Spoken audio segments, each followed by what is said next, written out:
हिंदी में बोलूंगा, भोजपुरी में बोलूंगा। बोलना बोलना, ठीक है। तुमको क्या महाराष्ट्राची माफी मागतो।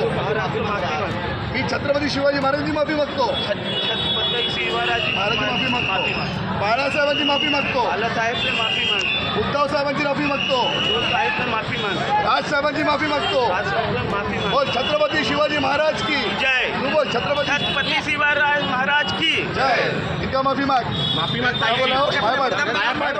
अगर आप उत्तर भारतीय हैं, मेहनतकश हैं, ईमानदारी से रिक्शा चला रहे हैं और आपको मराठी ठीक से नहीं आती तो संभल जाइए, क्योंकि अब मुंबई में ना पुलिस आपकी सुरक्षा की गारंटी देती है ना संविधान।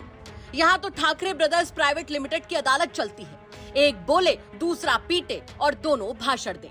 तो हुआ यूं कि विरार स्टेशन के पास एक रिक्शा चालक ने एक दोपहिया सवार युवक से झगड़ा किया। मामला बड़ा नहीं था, पर भाषा बड़ी बन गई। रिक्शा चालक हिंदी भोजपुरी में बात कर रहा था, युवक मराठी बोल रहा था। विवाद क्या था वो मायने ही नहीं रखता, क्योंकि विवाद मराठी बनाम गैर मराठी में बदल गया। मनसे और शिवसेना उद्धव गुट ने इसे मराठी अस्मिता का मुद्दा बना दिया। और फिर क्या था, रिक्शा चालक की स्टेशन के पास जमकर पिटाई की गई। उसके मुंह से माफी न निकलवाते तो मराठी गौरव कैसे बचता। राज ठाकरे, जिनके भाषण अब यूट्यूब शॉर्ट से ज्यादा लंबे नहीं होते, उनके चमचे बेलचे मुंह फाड़ कर बोलने लगे हैं। मामला कुछ भी हो, सीधे कहने लगते हैं कि मराठी का अपमान नहीं सहेगा महाराष्ट्र।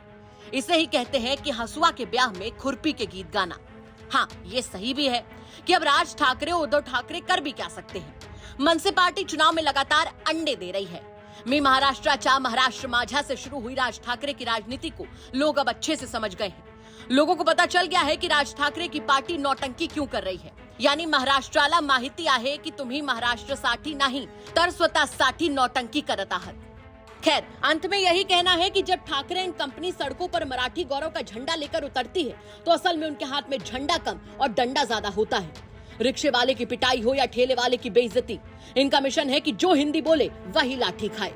लेकिन असली सवाल अब महाराष्ट्र सरकार और देवेंद्र फडणवीस से है कि क्या आपकी पुलिस सिर्फ राज ठाकरे के भाषण सुनने में लगी है, या फिर आपने कानून का काम ठाकरे बंधुओं के कार्यकर्ताओं को आउटसोर्स कर दिया है। उत्तर भारतीयों की मेहनत पर राजनीति करने वाली बीजेपी जब अपने ही लोगों की पिटाई देखती है तो आंखें मूंद लेती है। शायद उन्हें डर है कि कहीं मनसे की लाठी से सत्ता की गठरी न खुल जाए। तो चलिए सब मिलकर नए इंडिया का नारा लगाते हैं। काम मत दो, भाषण दो, न्याय मत दो, तमाचा दो, संविधान मत पढ़ो, ठाकरे का पोस्टर चिपकाओ, क्योंकि अब यहाँ रोजगार का हल भाषण में है, सुरक्षा का हल संगठन में है और इंसाफ वो शायद अगले भाषण में मिलेगा, अगर मिला तो। मुंबई से विद्या कुमार की रिपोर्ट, यूपी तक।